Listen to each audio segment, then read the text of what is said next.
shine. Follow my lead if you wanna be mine. Oh, it's a time to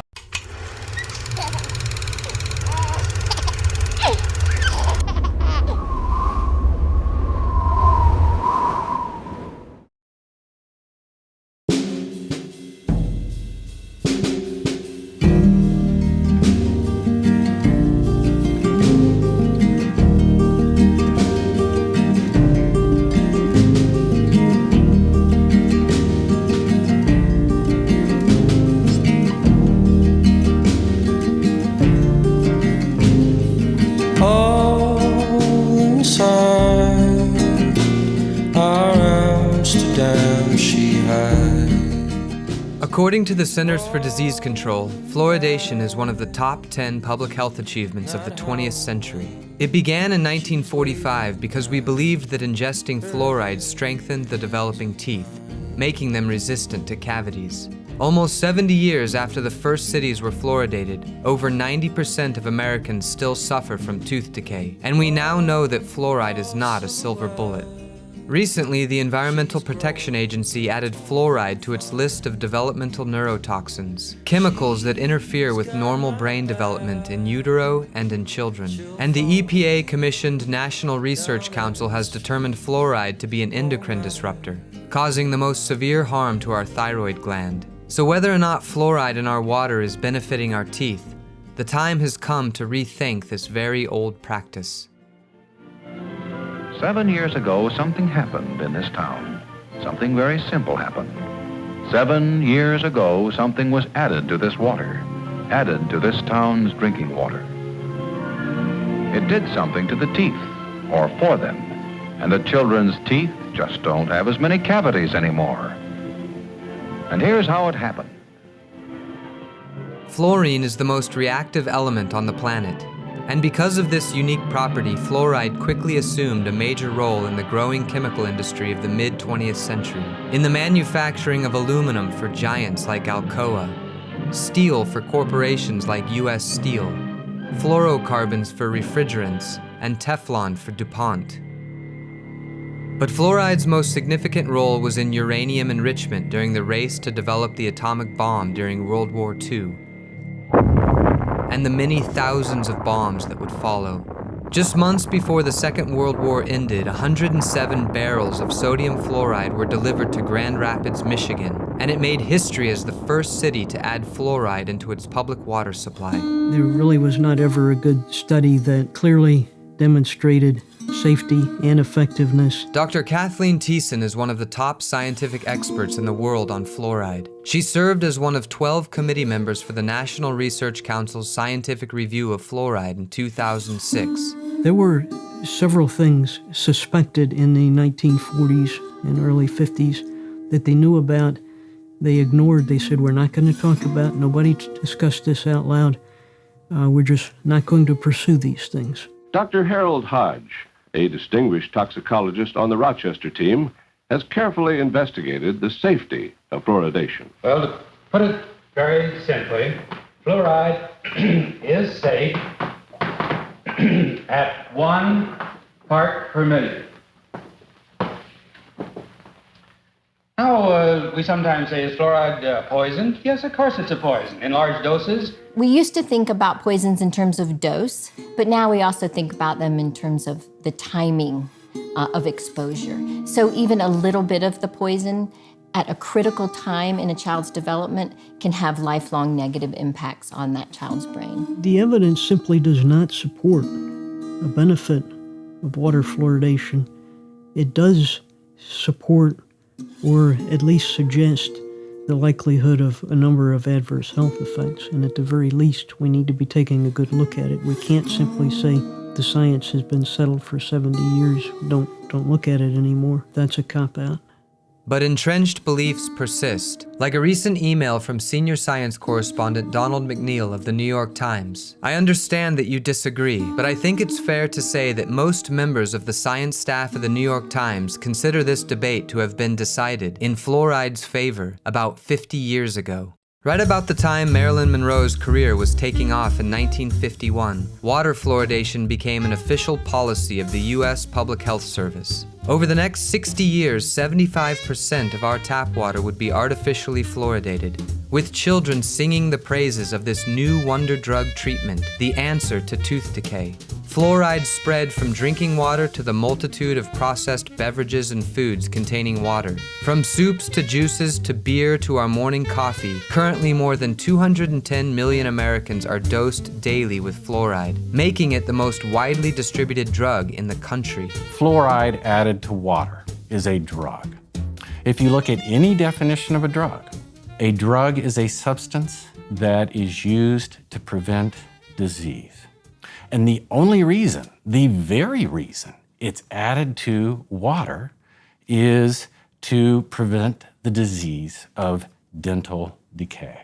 It's an uncontrolled dosage. Nobody knows exactly how much any individual is getting. Nobody's checking to see if it's working for that individual or if there are any side effects for that individual. So it goes against everything we have now about informed consent. That should concern us all, because informed consent is a fundamental tenet of ethical medical practice. At times, fluoride is compared to vitamin D or folic acid, but in actuality, that comparison is completely wrong. Vitamin D and folic acids are vitamins or nutrients that we need to be healthy, and without them, we would be sick or even die.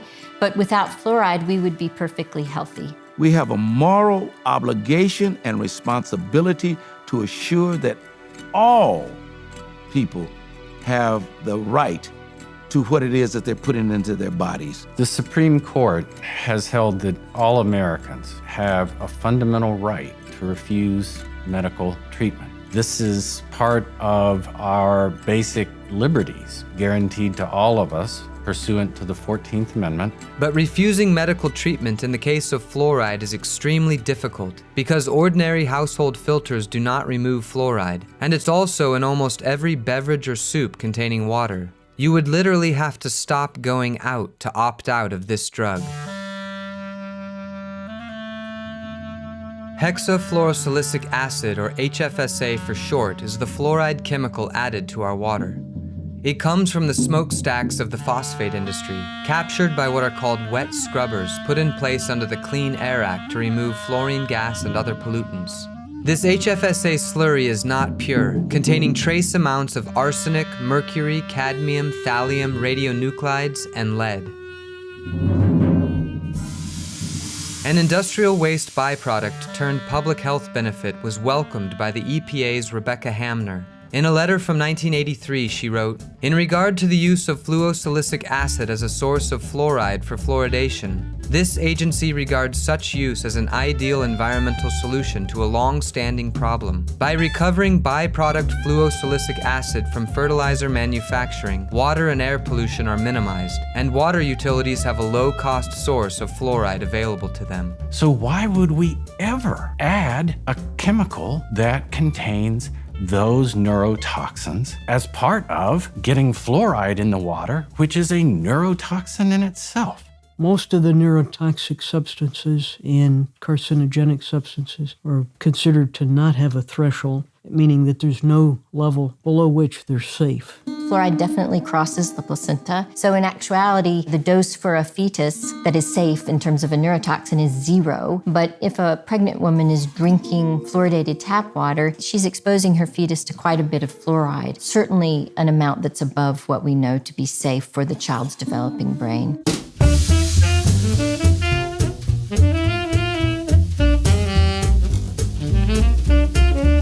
We have a scarred history with chemicals and drugs once thought to be safe, like asbestos and Vioxx. And known toxins like lead were widely used in gasoline, paint, and water pipes.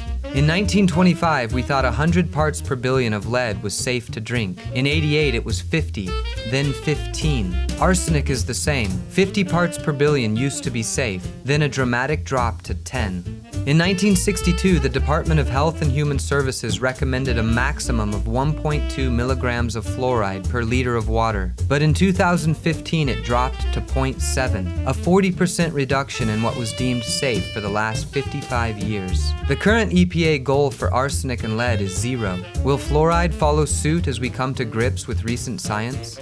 It took decades to get lead out of gasoline and lead out of paint, even though we knew, or the science was clear, that lead posed substantial risks to the brain. It still took decades to get it out, and the industries that were invested in lead fought tooth and nail. Based on modern science, most countries have discontinued or never begun water fluoridation. In fact, 97% of Western European countries do not fluoridate their water, a significant fact in light of data collected by the World Health Organization. In the United States, there was a steady decline in tooth decay from the 1970s up to 2010, and credit is given to fluoridation. So what about non-fluoridated countries, represented here by NF? Curiously enough, country after country without fluoridation has the exact same reduction in tooth decay. So what does fluoride in our drinking water really do? We said in the NRC report that fluoride is an endocrine disruptor. It has an adverse effect on normal endocrine function. The normal function of the thyroid hormone doesn't happen, it's reduced. The thyroid is a small butterfly-shaped gland in the neck, regulating our weight, fertility, optimal brain development, and our energy levels. Currently, 1 in 8 U.S. women will develop thyroid disease. And Synthroid, the drug used to treat hypothyroidism, or low thyroid output, is the most commonly prescribed drug in the country, with 23 million Americans needing it to boost thyroid function. A study from the British Medical Journal in 2015 shows that patients in fluoridated communities are nearly twice as likely to have hypothyroidism, supporting the link between drinking fluoride and harm to our endocrine systems. So if you were a woman who had thyroid disease, you wouldn't want to be ingesting fluoride. But if you have fluoridated tap water, you would not be able to avoid that unless you bought bottled water or made a conscious decision to never drink your tap water. The recent Iowa study, funded by the National Institutes of Health and Centers for Disease Control, is the largest study ever done in the U.S. to measure the amount of fluoride children ingest. From this study, we know that children are being massively overdosed with fluoride. The study documented that 100% of infants who are fed formula made with fluoridated tap water receive more than the recommended dose of fluoride, with some infants receiving 100 times this level. 30% of 1-year-old children and 47% of 2- and 3-year-olds ingest more than the recommended dose of fluoride on a daily basis. The Iowa study verifies that it is impossible to regulate fluoride dosage through the public water supply. And it shows beyond doubt that excessive amounts of a known neurotoxin are being given to our children every single day. The accuracy of this study is borne out in your own children's teeth. According to the CDC's latest data, 41% of children in the U.S. have dental fluorosis. African American children are disproportionately affected, with 58% having dental fluorosis, as compared to only 36% of Caucasian children. Dental fluorosis is a white or brown mottling in the enamel of our permanent teeth, and it is outward proof of excessive fluoride ingestion during tooth development. It's an important marker because it tells us that we are overdosing our children with a drug that has significant toxic side effects. And just in the age group of 12 to 15 years old, nearly 22 million children have dental fluorosis in the United States. Bill Moss, former head of the oral division of the CDC and current spokesperson for the Campaign for Dental Health, frequently refers to fluorosis as simply cosmetic, perhaps even attractive. It's important to understand that community water fluoridation is effective. Approximately 25% reduction in tooth decay. It's safe. On that, I'm not going to give you any percentage because it is absolutely safe. Would you expect the incidence of fluorosis to increase in our community? Yes. Yes, I would expect you would have more children with white flecks on their teeth. I would expect that when you looked at those children, you would think that their teeth were very attractive. I would think you would find your children would have less tooth decay. I don't think people will complain about having more children have very mild fluorosis. There seems to be a huge institutional reluctance to accept that we live in a different world now and that we know a great deal more about fluoride and its risks now than the world of 1950. A landmark study from Harvard just out in 2015 shows that dental fluorosis in a child correlates directly with a lower IQ. Their results showed that moderate and severe fluorosis was significantly associated with deficits in digit span scores. Similar to mercury, lead, and flame retardants, fluoride exposure impacts a child's short-term and working memory. Of great importance to all of us, in their study, the lowest fluoride concentration in well water was 1 milligram per liter, a level that is within the current DHHS recommended level of fluoride in drinking water, our drinking water. The greater the fluoride exposure, the more severe the dental fluorosis, the greater the number of IQ points lost. It makes absolutely no sense to expose our child to yet one more developmental neurotoxin. And I think any mother, if you ask them, would you want your child exposed to any amount of lead or any amount of mercury? The mother would say, absolutely not. But yet we give fluoride to our children every day, knowingly and intentionally. That makes no medical sense. It makes no ethical sense. I don't care whether you're a grandparent, a parent, an uncle, an aunt, a brother. We've got to all see it from our perspective to protect not the next generation, the now generation. So we're overexposing We're our overexposing children most of the population, most of our children. in the name of With fighting. better teeth, half a cavity per child. Are we willing to risk our children's brain and thyroid health for one less cavity at best? That just doesn't make any sense. We only get one chance to develop a brain, and it's a precious moment of life that we should protect and nurture in every way we can. This moment will never come again. I know it because it has never been before. I listen to the rain outside the door. 1,000 voices singing songs that ain't been sung before. Fluoridation began so long ago that many people dismiss it as a non-issue, but that's exactly why we should question and re-examine it. This was the same time period when Valium was prescribed to housewives. Feet were x-rayed for shoe size. Cigarettes were harmless, and nuclear testing was exciting to watch. We knew less and understood the world differently.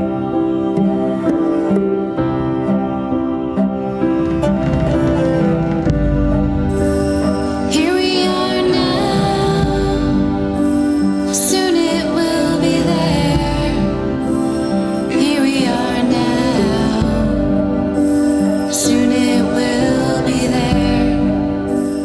Here we are now. The March 2015 cover story of National Geographic entitled The War on Science puts people who question fluoridation together with climate change deniers and those who believe the moon landing was faked. Author Joel Achenbach labels people opposed to fluoride as crazy conspiracy theorists, referencing this scene from the 1960s film Dr. Strangelove, as if it provides proof for his dismissal of the issue. Do you realize that fluoridation is the most monstrously conceived and dangerous communist plot we have ever had to face?